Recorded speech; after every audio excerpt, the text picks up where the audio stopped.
हाँ जी, राधे राधे बोलो। बस राधा राधा राधा, वृंदावन के कण कण बोले श्री राधे राधा।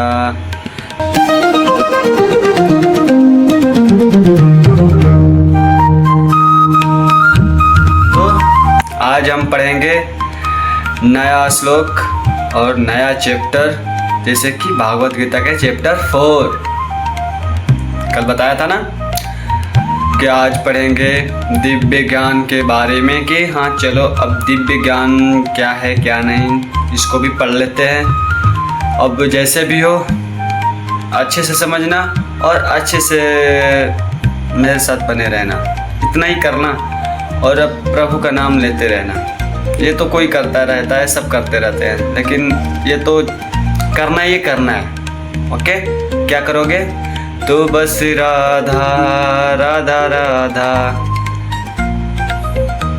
बस इतना ही करना है।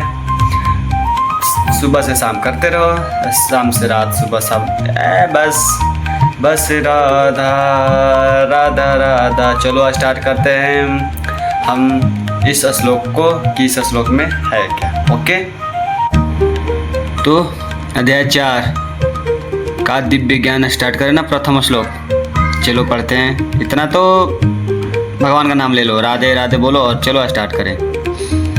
इं विवस्वते योगम प्रोक्त्वानहं व्ययम् विवस्वानमानवे प्रह मनुरिक्ष्वा कवे ब्रवीत। तो हम चलो समझें और क्या। राधे राधे। हाँ जी, तो इस श्लोक में, इस और अध्याय में जो भी हो दिव्य ज्ञान के बारे में है, और जो जितना भी पढ़ें अच्छे से पढ़ें। अब इसमें आप देखो, कृष्ण भगवान बोलते हैं ना कि मैं पहले ही, जैसे कि भगवान कृष्ण ने पहले ही इस अमर योग्य विद्या का उपदेश किसे दिए थे। जैसे कि बता रहे हैं कि मैं दे चुका हूँ, ये जो दिव्य ज्ञान है पहले ही बता चुका हूँ। तो किसको बताए हैं? जो सूर्यदेव विवस्वान, जो सूर्यदेव है ना, उनको दिए थे। और जो सूर्यदेव, जो सूर्य ने मनुष्य को पिता किसे कहते हैं, ये बताओ। सबको पता होगा मनुष्यों के पिता किसे कहते हैं। पहला व्यक्ति कौन था? मनुष्य। तो उसी को ना कहेंगे सबका पिता। तो वही बोल रहे हैं कि मनुष्य, जो सूर्यदेव थे वो मनुष्यों के पिता मनु को उपदेश दिए। और जो मनु थे, मनु किसको देंगे? अपने पुत्र को देंगे। तो मनु का पुत्र कौन था? इक्ष्वाकु थे, इनको दिए। अब ऐसे ही धीरे धीरे मेरे हिसाब से फैलता गया। अब कहाँ जाकर लुप्त हुआ, कहाँ जाकर नहीं, कहाँ जाके लोग भूलने लगे इनका कर्तव्य का पालन ना करते हुए। ऐसे होता है ना कि मेरे ऐसे इस हिसाब से तो लग रहा है कि कृष्ण भगवान दोबारा जो भागवत गीता है ना बतलाए हैं। किसको? तो अर्जुन को। वो भी कितने साल हो गया, बहुत साल भी नहीं हो, 20, जैसे कि वो 20 लाख हो गया, 20 लाख वर्ष पहले महाभारत हुआ होगा। वैसे ही समझ लो कि दोबारा ये महाभारत में, वैसे ही जैसे कि हम समझ लिए कि जो सूर्य थे, सूर्य के पुत्र मनु के पुत्र इक्ष्वाकु जो थे, उनके जो जन्म से ना साम्राज्य धीरे धीरे बनता गया। जिससे कि त्रेता युग के आदि में विवस्वान ने परमेश्वर संबंधी इस विज्ञान का उपदेश मनु को दिया।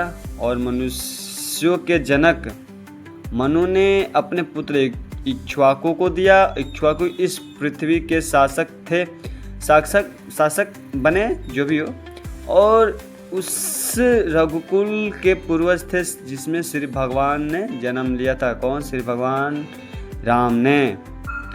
इससे प्रमाणित होता है कि मानव समाज में महाराज इक्ष्वाकु के काल से ही भगवत गीता विद्यमान थी। जैसे कि पहले से ही हमारे पास गीता भागवत गीता थी, लेकिन धीरे धीरे आते आते लोगों के दिमाग से ज़्यादा वो हो गया था ना, कम हो गया था वो भागवत गीता सारी। जैसे कि भूलने लगते हैं ना, जैसे पढ़ाई पढ़ लेते हैं ज़्यादा, तो वो ज़्यादा लॉन्ग टाइम तक नहीं चल सकता। इसलिए भगवान ने और पढ़ा दी और बतला दी, बस हो गया। तो जैसे कि समझो कि इस जो कलयुग में, कलयुग कितना साल बीता अभी? 4000 साल, 4000 साल बीता ना, जबकि इसकी पूर्ण आयु है 4,32,000 वर्ष है। ठीक है, इसके पूर्ण द्वापर युग कितना था बताओ? 7 लाख या 8 लाख वर्ष था, यही था। और इसके भी पूर्व त्रेता युग था 12 लाख वर्ष, तथा इस प्रकार लगभग 20,04,000 वर्ष पूर्व मनु ने अपने शिष्य तथा पुत्र इक्ष्वाकु से इस पृथ्वी के राजा थे श्रीमद् भागवत कहा। वर्तमान मनु की आयु लगभग 30,43,000 वर्ष अनुमानित की जाती है कि मनु की आयु होगी, जिसमें से 12 करोड़ 4 लाख वर्ष बीत चुके हैं। समझे? यह मानते हुए कि मनु के जन्म के पूर्व भगवान ने अपने शिष्य सूर्यदेव विवस्वान को गीता सुनाई। मोटा अनुमान यह है कि गीता कम से कम 12 करोड़ 4 लाख वर्ष पहले कही गई और मानव समाज में यह 20 लाख वर्षों से विद्यमान रही है। इसे भगवान ने लगभग 4,000 वर्ष पूर्व अर्जुन से पुनः कही। समझ लो कि 4,000 इसमें से माइनस कर दो और समझ लो 12 करोड़ 4 लाख वर्ष पहले कही थी, उसमें से 4,000 कम करो या तो कितना ही होगा बताओ? इतना पहले यार, धीरे धीरे सब भूल ही जाता है। देखो अभी 4,000 वर्ष पूर्व अर्जुन से कहे थे, अभी भागवत गीता कोई पढ़ता ही नहीं था, अब धीरे धीरे पढ़ रहे। वैसे ही 4,000 वर्ष अब पूर्व पढ़ने लगे। गीता के अनुसार इसके वक्ता भगवान कृष्ण के कथन के अनुसार सुनाई गई, क्योंकि यह क्षत्रिय था और उस समस्त क्षत्रियों का जनक है जो सूर्यवंशी है। चूँकि भागवत गीता वेदों के ही समान है, जैसे कि ऋग्वेद हो गया, जितने भी वेद हैं, क्योंकि इसे भगवान ने कहा है, अतः यह ज्ञान अपौरु से है। चूँकि वैदिक आदेशों के यथारूप में बिना किसी मानवीय विवेचना के स्वीकार किए जाता है। फलतः जैसे कि हम समझ लेते हैं कि श्रीमद् भागवत है, उसके गुरु जो परंपरा के यथारूप में ग्रहण करना चाहिए। यहाँ पर यह वर्णन हुआ है कि भगवान ने सूर्य से कहा, सूर्यदेव ने अपने पुत्र मनु से कहा, और जो सूर्य थे वो अपने पुत्र इक्ष्वाकु से कहा। तो इससे व्यतीत होता है कि धीरे धीरे जैसे कि चल रहा था, लेकिन चलते चलते वो इतना पहुंच नहीं पाया। पहले ही ख़त्म हो गया, विलुप्त हो गया। विलुप्त मतलब जैसे था, लेकिन उतना नहीं था, लोगों के पास नहीं ज्ञान था, नहीं क्या था कि हाँ चलो इस पे, जैसे कि नियम, देखो नियम रहता था, लेकिन नियम का पालन नहीं लोग करते थे। अब वही भगवान 4,000 वर्ष पहले महाभारत में अर्जुन से कहे। अब वही अर्जुन से कहने के बाद जो भी हो अब से चल रहा है, जो पढ़ना है पढ़ रहा है। आप लोग से मैं भी यही बोलना चाहता हूँ कि पढ़ो और समझो इसमें क्या है। अभी तो दिव्य विज्ञान स्टार्ट नहीं हुआ, अभी तो ये बतलाना चाहते हैं कि दिव्य विज्ञान, अभी ये आप सबको याददाश्त देना चाहते थे भगवान की, हाँ चलो जाग जाओ कि ये अभी से गीता नहीं है, बहुत पुराने से है, और समझो इसे अच्छे से। इसमें यही जैसे कि मैं बता रहा हूँ कि सीखो। भगवान तो अभी तो पढ़ाएंगे, बताएंगे, फिर दिव्य ज्ञान में अभी है क्या, तो वो तो पहले ही बता दिया कि मैं पहले ही बता चुका हूँ। अर्जुन से बोल रहे हैं, ये तो मैं अभी बता रहा हूँ तुमको।